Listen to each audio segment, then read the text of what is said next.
Right, here's my final product, guys and girls. We'll look at the food that I've cooked. Now, it's, as you can see, nice and brown and texture around the side here. Beef burger, or vegan burger. Looks absolutely really good. Well done. About 6 minutes on each side.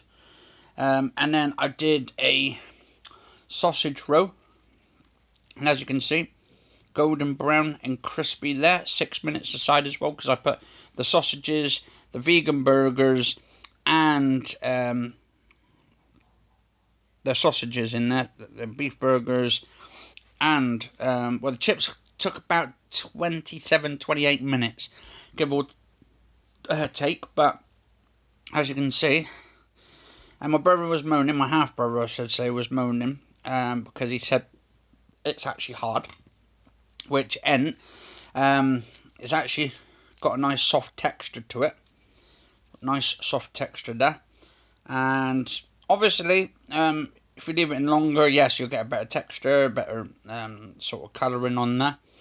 But absolutely amazing.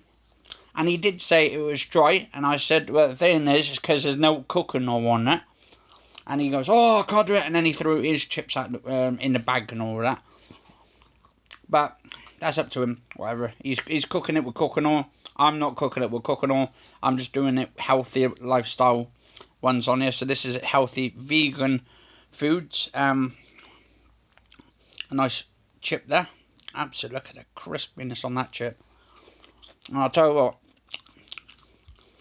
I love the sausages here. I turned them over about halfway in, so about 6 minutes in, and I turned them over.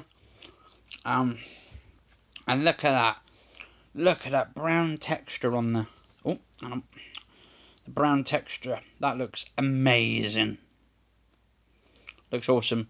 Anyway, guys and girls, I'm doing them separate videos, so you can get a look at the final cooking product of it. But if you enjoyed the episode, do like, favourite, share, comment, subscribe. And I'll see you on the next episode. At the moment, I'm just going to have some bread rolls with my burgers in a second. And yeah, see you on the next episode, and stay safe.